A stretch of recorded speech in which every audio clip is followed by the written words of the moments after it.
जातिवाद की ही राजनीति का नाम है भारतीय जनता पार्टी। वो सिर्फ अपना ढिंढोरा पीटते हैं, अपना तबला बजवाते हैं वहां पे, उस बाद में हमारे देश में वापस आ जाते हैं और करना वो एक ही चीज जानते हैं, हिंदू मुस्लिम सिख ईसाई सबको आपस में लड़वाओ और जो है उन पे जो है राज करते जाओ।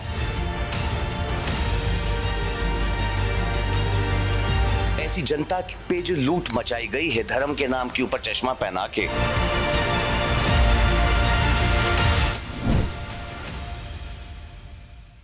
नमस्कार, आपके साथ मैं हूं सुहम रुबा और आप देख रहे हैं संभव टीवी। आज हमारे साथ बातचीत के लिए मौजूद हैं सैफ खान जी, जो कि प्रवक्ता अल्पसंख्यक कांग्रेस के हैं और साथ ही अहम मुद्दों पर आज बातचीत करने वाले हैं। सर, पहले तो आपका बहुत बहुत स्वागत है। बहुत बहुत शुक्रिया आपका जो है। सर, लगातार महंगाई की मार आम जनता को झेलनी पड़ रही है, लगातार महंगाई बढ़ भी रही है, पेट्रोल डीजल के दाम आसमान छूने लगे हैं, फल सब्जी सब पर महंगाई का असर देखा जा रहा है। क्या कहना है इस मुद्दे पर आप? देखिए, महंगाई हमेशा रही है, मगर जो महंगाई का इस वक्त दौर हमने भारतीय जनता पार्टी के 2014 के बाद से देखा है, तो 140% के करीब जो है आप पेट्रोल और आपने इनके पेट्रोल और डीजल की बात की। जब इंडियन नेशनल कांग्रेस की सरकार थी और 2008 और 2009 में इंटरराष्ट्रीय आप ये बोल सकते क्राइसिस आया था, तब हम $147 का बैरल खरीद के हमारे देश में जो है 50 से 60 रुपए का जो है आपका डीजल और पेट्रोल देते थे। आज $50 बैरल, $100 बैरल जो है तकरीबन जो है वो कीमत है उन बैरल की, उस पेट्रोल और डीजल की या उस क्रूड ऑयल की जो हम परचेज करते हैं। और देश में जो है लगातार अब आप देख रही हैं कि लगातार जो है प्राइसेस बढ़ते जा रहे हैं, कहीं 100 से जो है क्रॉस कर दिया जाता है। तो कहने का मकसद ये, महंगाई की अगर हम स्पेसिफिकली बात करें, पेट्रोल डीजल ही नहीं, एक बहुत लंबी सूची है मेरे पास जो है, जिसमें मैं अगर सीमेंट के दाम आपको बताऊं, जो पहले हमारे टेन्योर में $195 थे और आज जो है 410 रुपए के करीब है। स्टील की बात करें, 3600 रुपए का स्टील जो है हमारी सरकार में हम मुहैया करवाते थे और आज जो है 6500 रुपए का हो चुका है। एक मिट्टी की ट्रॉली की बात करें जो 1500 रुपए की थी, आज जो है वो 6000 रुपए की हो चुकी है। मेडिकल क्लेम, यूके इंश्योरेंसेस अब ज़्यादातर सभी हमारे देश में जितनी भी जनता है वो सब करवाई रही है। इंश्योरेंसेस में जो 1049 पर लाख रुपीस हम पे करते थे, आज वो 4100 रुपए हो चुका है। डिश रिचार्ज जो आप टीवी इस वक्त देख रहे हैं या टीवी जो देखते हैं उस पे 410 रुपए लिए जाते थे, आज 110 रुपए लिए जाते थे, आज वो 410 रुपए के करीब जो है हर जनता को अपनी जेब से देना पड़ रहा है। गैस सिलेंडर का तो हमें सबको मालूम ही है कि 350 रुपए का गैस सिलेंडर आज जो है 1000 रुपए, कहीं 1000 रुपए से ऊपर भी दिया जा रहा है।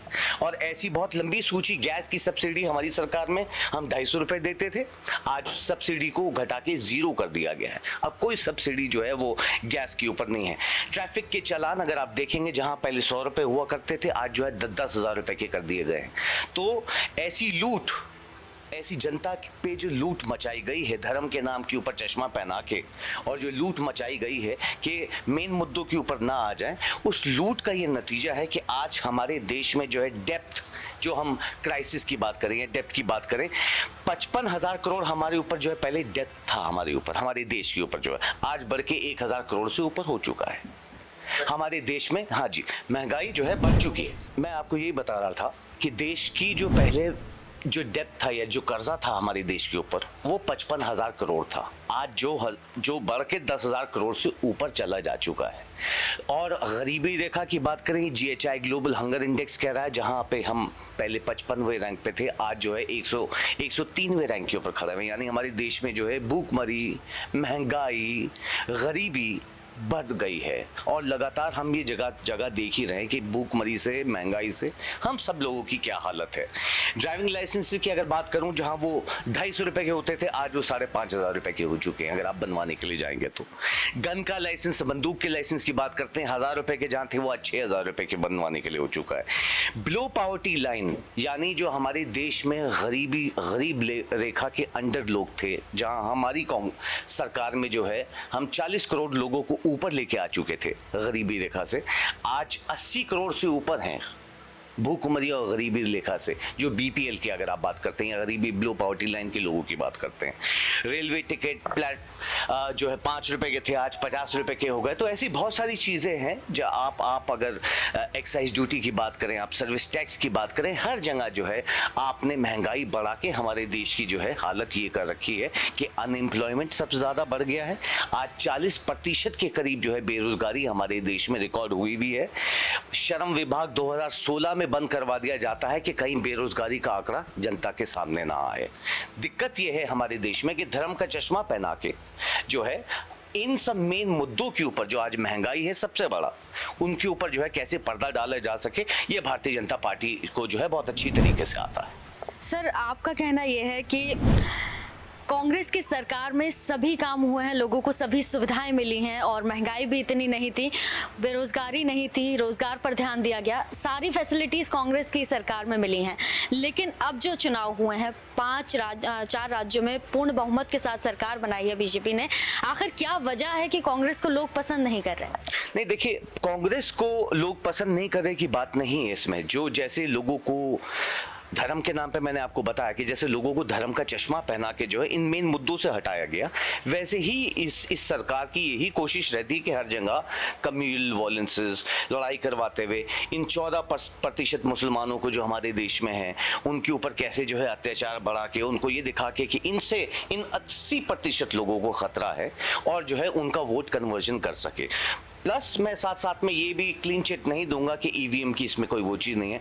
45 ऐसी पॉलिटिकल पार्टीज़ हैं जिन्होंने सुप्रीम कोर्ट में ईवीएम के खिलाफ याचिका लिखवा रखी, और ये वही इलेक्शन कमीशन है जिसको पहले अवार्ड मिलते थे, जिनके खिलाफ आज 45 पॉलिटिकल पार्टी उसने सुप्रीम कोर्ट में जो है याचिका लिखवा रखी है कि इनको बंद किया जाए, क्योंकि जिन्होंने ईवीएम का आविष्कार किया था, जिन कंट्रीज ने आविष्कार किया था, उन्होंने वहाँ पर बैन कर दिया, मगर हमारे देश में बैन नहीं हुआ। अगर हम ये भी देखें कि ईवीएम के खिलाफ भारतीय जनता पार्टी के किसी प्रतिनिधि ने ना बोला हो तो ऐसा नहीं। अडवाणी जी ने जो है खुद पार्लियामेंट में उन पर सवाल उठाया था, सुब्रमण्यम स्वामी हैं, बहुत सारे जो भारतीय जनता पार्टी के लीडर्स हैं उन्होंने सवाल उठाया था, तो आज क्यों नहीं बैन कर देते? तो कहीं ना कहीं आपको लगता है कि बीजेपी में जातिवाद की राजनीति होती है? जातिवाद की ही राजनीति का नाम है भारतीय जनता पार्टी, क्योंकि भारतीय जनता पार्टी एक आरएसएस का एक विंग है। आरएसएस वो जिसका 55 देशों में ऑफिसेज यानी दफ्तर हैं अपने जो है, जिससे उनको डोनेशंस आते हैं, जिनकी वजह से वो एक ऑपरेशनल हमारे देश में जो कर पाते हैं। और आज दुर्भाग्यपूर्ण है कि उन आरएसएस का जो अंग्रेज़ों के टाइम के ऊपर जो एस्टैब्लिश की गई थी, जो बनाई गई थी आरएसएस जो है, उनका एक विंग हमारे देश के ऊपर जो है वो आज राज कर रहा है, जिसकी वजह से आज हम ये देख रहे हैं कि हमारे देश में कम्युनल वायलेंसेस की बात करें तो चौथा ऐसा देश है in terms of religion restriction, यानी रिलीजन के नाम के ऊपर जो है वो दंगे, फसाद और ये सब चीज़ें जो हैं करवाने में सिर्फ ये भारतीय जनता पार्टी और उनके प्रतिनिधियों का हाथ होता है।